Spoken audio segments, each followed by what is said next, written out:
네, 안녕하세요, 여러분. 요즘 날씨가 아직 6월 중순인데 너무 덥죠? 날이 더우니까 찬 음료수만 계속 마시게 되잖아요. 근데 여러분, 이렇게 더운 여름에도 중국 사람들은 따뜻한 물을 마시는 거 알고 계신가요? 오늘은 신기반기한 중국 문화 중에 중국 사람들이 한여름에도 찬물을 마시지 않는 이유를 한번 알아볼게요.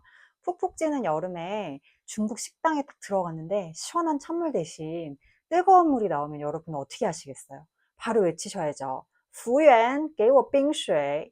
찬물 좀 주세요, 여기. 그런데 대부분 중국 식당은 우리나라 같이 냉장고에 찬물을 갖고 있지 않아요. 더욱 황당한 건 맥주도 미지근하게 마신다는 거예요. 큰 도시는 외국인들이 많기 때문에 식당에 시원한 맥주나 음료가 있지만 지방에 있는 작은 도시들은 시원한 맥주나 시원한 콜라 대신에 미지근한 맥주와 콜라가 실온에 보관된 상태로 서빙된다는 거죠. 도대체 왜 이럴까요, 이 나라?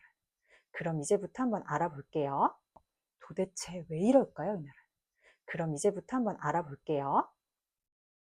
중국이 물을 끓여 마시게 된 건 4,000년이 넘은 차를 마시는 습관 때문이라고 말하는 사람들도 있지만, 예전에 뜨거운 차를 마시는 건 돈이 많은 부자들이나 할 수 있는 거여서 보편적으로 따뜻한 물을 마시기 시작한 건 1930년대부터 시작된 신생활 운동, 그러니까 우리나라로 따지면 뭐 새마을 운동 비슷한 건데요.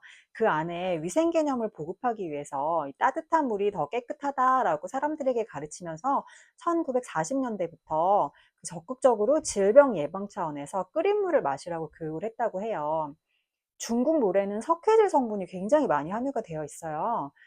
그리고 또 예전에는 상수도 시설이 많이 좋지 못했잖아요. 그래서 복통을 일으키지 않기 위해서 끓인 물을 마시라고 이제 마시기 시작했다는 설이 가장 유력해요. 근데 그렇게 따지면 또 우리나라에도 예전에는 수돗물이 깨끗하지 못했던 시절들이 있잖아요.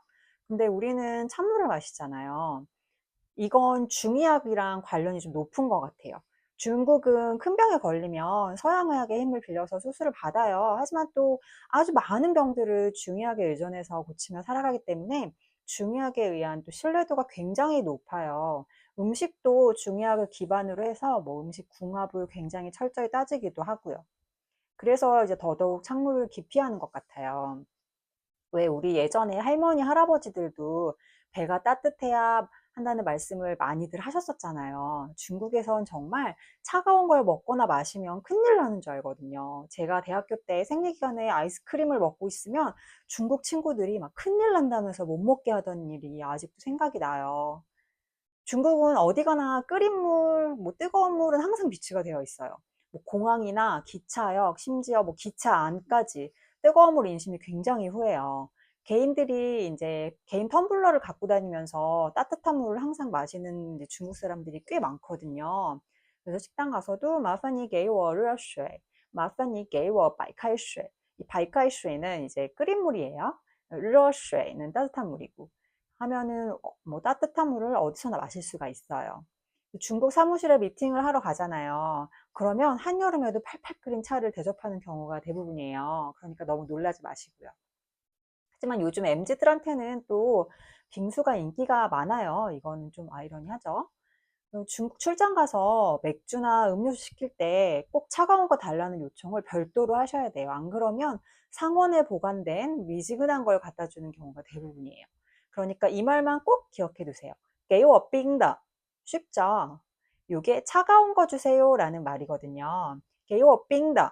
그러니까 내가 원하는 거 앞에다가 요 말만 붙이시면 돼요. 给我冰的啤酒. 그러면 啤酒가 맥주잖아요. 차가운 맥주 주세요. 给我冰的啤酒가 되는 거고요. 给我冰的可乐. 그러면은 차가운 콜라 주세요가 되는 거예요. 컬러가 콜라잖아요. 자, 앞으로 중국에 출장이나 여행 가실 때 여름에 따뜻한 물 나와도 너무 놀라지 마시고요. 차가운 음료는 꼭 별도로 요청을 해야 갖다 준다는 사실도 잊지 마세요. 그럼 오늘은 여기까지 할게요. 오늘도 내용이 도움이 되셨다면 구독, 좋아요 부탁드려요. 바이바이.